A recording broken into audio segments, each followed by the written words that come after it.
Hi. I'm going to get back to doing some regular gun videos here, but one thing I am going to do from now on is at the end of every video I'm going to do a shout out for somebody and kind of promote their channel a little bit. But anyway, to start off with here, we got there have been a couple of people that's been after me to do more semi-automatic videos. And as far as a double action semi-automatic or double action single action, this one here is just about as good as it gets. This is a Sig 220 45 ACP. It's one of the older ones. See if that'll show up there. Made in West Germany. And these are a really slick pistol. And I was lucky enough to pick this up at an auction last year. And I don't believe it had ever been fired. It didn't look like it anyway. And it still hasn't been fired very much. I've maybe put 100 rounds through it maybe. But I would imagine that the original owner of this bought it and put it away. I suppose they may have fired a few rounds through it, but if so, I couldn't tell from looking at it. Some of the smudges wiped off of it here. But these are a very slick little outfit. It's a single stack magazine. Very nicely made. My major criticism with this gun would be that it's the balance is kinda top heavy.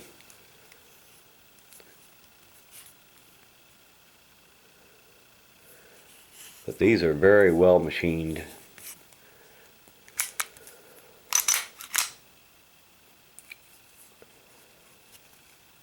Got a fairly decent single action trigger pull for a double action single action auto. And on these there's no magazine safety like you find on some guns. It's got nice sights. I'm not sure that I really like the 2-dot system.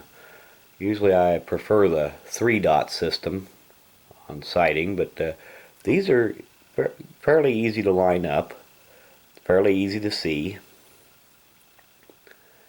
And the double action trigger pull is, well, it's reasonable. But I don't know, I'm kind of, being somebody that likes the 1911's automatic pistols the best, I'm kind of spoiled when it comes to trigger pulls. And this is pretty good for a double action single action.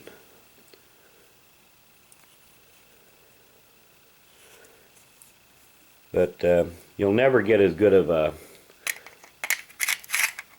trigger pull on a double action single action as you will on a single action. It's just kind of the nature of the beast. And this thing is very accurate, easy to shoot. It is a little on the big side compared to a lot of guns. But that's pretty common with 45 ACP guns. And like I said, I picked this up at an auction last year, and it wasn't really what I was after going there. There was a large collection of guns that was selling. And I suppose some of the people that were at the auction, they just run out of money bidding on some other stuff, and this went pretty cheap, and I just couldn't resist it. I had to take it home.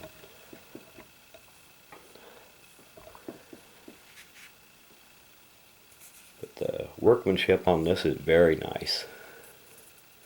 And one of the guys on one of the online forums that I go to occasionally looked up the serial number for me and said that this one was made in 1994. So it's 18 years old now. Like I said, when I got it, if it had ever been shot, it couldn't have been very much. And I really should take this out and shoot it more, because it is a nice shooter. But anyway, I thought I'd give you a quick look at it.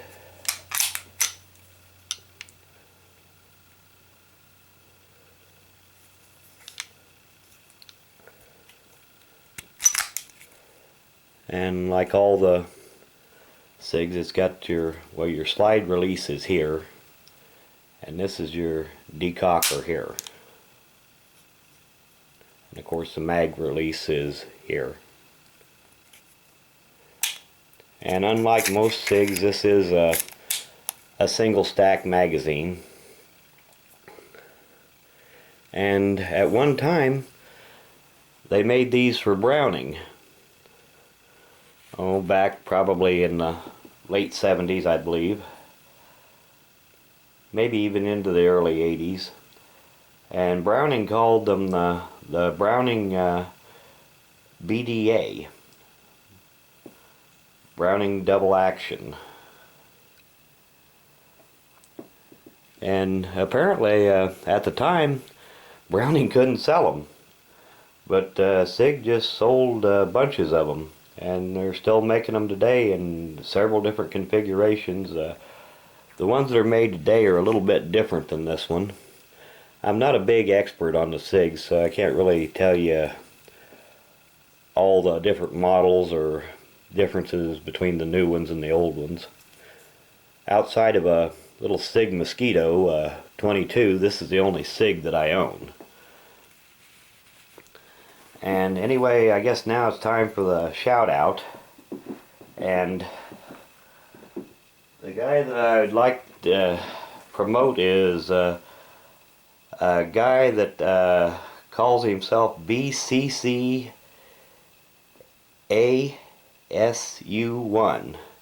And I have no idea how he pronounces that, so I'll just have to